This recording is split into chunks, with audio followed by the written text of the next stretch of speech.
제가 이제 실전 사례를 좀 보여드리면서 왜 바이크가 위험한 상황 그리고 임의 판단을 하거나 그러면 왜 위험한지에 대해서 좀 블랙박스 영상을 보면서 같이 좀 얘기를 해볼게요. 네, 한번 보실게요. 자, 가요. 앞에 이제 그 픽업 트럭이 하나 가고, 네, 픽업 지금 블랙박스 차가 중앙선 침범했죠. 근데 갑자기 이 배달 오토바이가 넘어졌죠. 네. 앞차가 천천히 가니까, 앞차가 천천히 가니까 조금 이제 승질이 좀 급한 바쁜 라이더가 앞차는 계속 그냥 갈 거야라고 생각했던 거예요. 지금 보면 이 라이더는 이미 판단을 한 거예요. 이 차는 계속 직진하겠지? 예. 하지만 운전자는 어떤 상황에서든지 골목길, 이렇게 T자가 되잖아요. 네. 이게 중앙선이지만 이 T자가 되면 여기로 들어갈 수 있다고 판단을 해야 되거든요. 만약의 상황에서 들어가면 난 어떻게 해? 라는 판단을 해야 되는데 네. 이 라이더는 그냥 갈 거야. 하고 자기가 임의적으로 그냥 판단한 거예요. 네네. 예, 그래서 난 사고예요. 그래서 이런 것들을 임의 판단해서 이렇게 막 무리하게 주행하면 이렇게 사고가 난다. 두 번째 영상입니다. 이 영상을 잘 보시면 대부분의 라이더들이 이 생각을, 그러니까 이런 교육을 좀 많이 받으셔야 되는데, 여기 앞에 보시면 이 레이 있죠, 레이. 네. 이 레이가 엄청나게 중요한 역할을 해요. 지금 불박 차량이, 이건 자동차 운전자들도 마찬가지예요. 네. 불박 차량이 가죠. 오죠. 뒤쪽에서 그죠? 오네요. 네, 네. 오죠. 네네. 와요. 근데 불박 차량은 사실상 여기까지 생각할 여유가 없어요. 없죠. 그 정도까지 못해요. 그러면 대부분 이 정도의 교차로들은 비보호 좌회전 가능성이 많잖아요. 자, 비보호 좌회전인데 이 레이가 오토바이가 오고 있는 이 시야를 가리고 있어요. 그죠? 네네. 오토바이는 어떻게 돼요? 이 차가 좌회전하고 있는 걸 시야를 가리고 있어요. 그죠? 네. 이 레이가. 그래서 이 레이가 굉장히 중요한 겁니다. 그렇죠. 네, 네. 네. 이 레이가 굉장히 중요한 거예요. 그래서 좌회전을 합니다. 네. 얼마나? 이런 상황 굉장히 많아요. 그죠? 네, 많아요. 그죠? 진짜 많아요. 그래서 제가 이제 그 교육을 하는 와중에 가장 중요하게 생각하는 게 뭐냐면 시야가 확보되어 있지만 절대로 가속하지 말아요.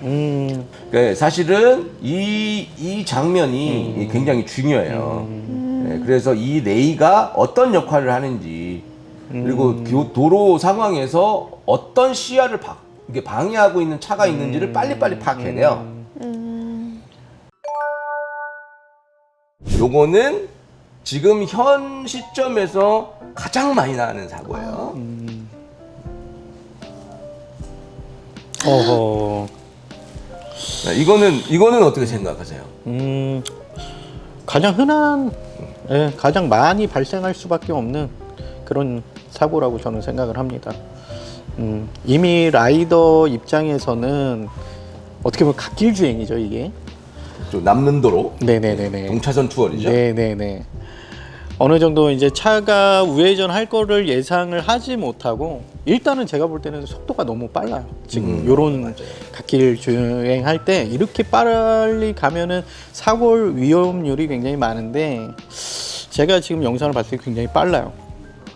그래서 요런 상황에서는 어느 정도 경험이 있는 분들이라면 속력을 좀 줄이고 지금 갑작스럽게 우회전을 해도 어느 정도 대비가 됐을 것 같은데 이거는 쉽지 않은 상황인 것 같아요. 사실상 이 산타페는 죄가 없어요. 왜냐하면 방향지 시승 넣었죠. 그리고 여기를 오려고 급하게 급조작을 한 것도 아니에요. 근데 만약에 이 라이더가 이거를 알아채고 여기에서 턴을 하면서 브레이킹을 했다라면 그러면 사고가 안 나거나 아주 경미했을 수도 있잖아요. 그죠? 근데 이 부분에 대해서 이런 회피 정지에 대한 부분들을 외국에선 면허 시험에서 꼭 봐요. 이 학과에 있어요. 국가적으로 이 테크닉이 없으면 넌 도로에서 타지 마세요. 라는 이게 있어요. 아까 지금 말씀드렸던 것처럼 요 정도 사고로도 헬멧을 안 쓰면 사망사고 나옵니다. 교차로에서는 항상 제가 말씀드리는 것은 이제 0.5초 스캔. 어. 0.5초 스캔. 여기에서는 좀 이 신호 위반을 하신 분인데 이 사고가 같은 경우에는 다리를 절단한 사고란 말이에요. 어허. 잘 보세요. 네. 아. 아이고. 여기에서 보면 이 차도 잘못하기는 했어요. 원래 회전을 하려고 자 보세요. 여기에서부터 네. 여기까지 이 차가 하얀색 차잖아요. 네. 하얀색 차가 사실은 유턴하는 지점부터 이렇게 들어왔잖아요. 네. 이렇게 이제 한문철 변호사님이 말씀하셨던 것처럼 이 라이더 같은 경우에는 제가 봤을 땐 이제 이 경력이 오래되신 분은 아닌 것 같아요. 그래서 신호 위반을 하셨어요. 네. 여기서부터 충격이 가할 때까지 굉장히 많은 시간이 있었죠. 그렇죠. 네. 굉장히 네, 네. 사실은 저걸 왜 못 피하지? 네. 라고 생각할 수 있잖아요. 그렇죠. 그죠? 왜 그랬을까요? 이 라이더는. 왜 이 라이더는 이 차와 부딪힐 수밖에 없었을까요? 그렇게 빠른 판단이 쓰지는 않을 것 같아요. 왜냐하면 이 차가 멈출 건지 갈 건지 쓸 건지 어느 정도 상대방의 대처에 따라서 내가 대처가 돼야 되는데 사실상 그게 그대로 그냥 진행이 돼버린 거죠. 그런 생각을 하기도 전에 사실 이게 바이크가 좀 속도가 느린 속도도 아닌 것 같거든요. 그럼 빠른 판단이 서야 되는데 좀 주춤주춤한 느낌은 들어요. 이 라이더는 네. 여기에서부터 오는 거를 알았지만 얼어버린 거예요. 공포심에. 아. 예. 그러니까 꼼짝을 못한 거죠. 네. 왜냐면 자기 몸이 들어가거나 이쪽으로 빠지거나 맞아요. 네네. 상체가 유연해가지고 아니면 빨리 정말 빠른 상황에 팍 들어왔다라고 하면 뭐 좀 상황이 빠른 사람들은 바이크를 뒷바퀴를 날려가지고 바이크를 보낸 다음에 그냥 슬립을 시켜버릴 수도 있어요. 그런데 이제 그 정도 속도는 아니거든요. 사실 그렇게 속도가 빠른 게 아니에요. 네. 아. 그런데도 이렇게 부딪힌 건 몸이 그냥 얼어버린 거예요. 아.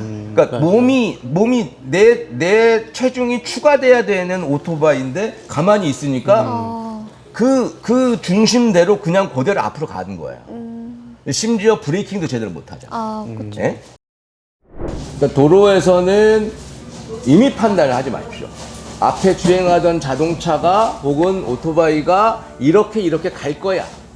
혹은 이 골목길에서 별일 없을 거야.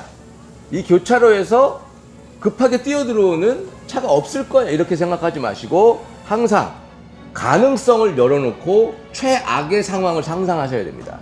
그래야 자신을 보호할 수 있습니다. 그리고 두 번째 원칙은 절대 시야가 확보되지 않은 곳에서는 가속하지 않는다. 어떤 차가 시야를 가리고 있다. 그 차 뒤에 또 차가 어느 방향으로 나타날지 모릅니다.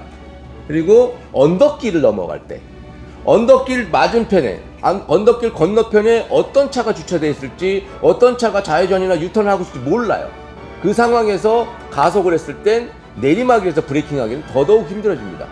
그랬을 땐 내가 어떤 상황이 발생될지 모르는 이런 상황이다. 절대 가속하시면 안 됩니다. 그리고 내가 이륜차에 어느 정도 몸에 익었다. 그리고 자기가 어떤 위급한 상황에서 대처할 수 있을 정도의 실력이 된다 라고 했을 때 도로 주행을 하시는 게 맞습니다. 도로라는 곳은 많은 사람들의 이해와 요구가 중첩이 되어 있는 곳이에요. 특히나 갓길 같은 데죠. 그러니까 막차선 같은 곳이 그렇죠. 맨 마지막 차선은 가장 분주하고 사고가 많이 나는 차선입니다. 거기서는 속도를 가급적 줄이시고 그리고 항상 유연하게 브레이킹 테크닉이라든가 자신의 중심을 이동하는 이 연습을 꼭 하시고 그것이 몸에 배어 있은 다음에 도로에서 라이딩 하시기를 바라겠습니다.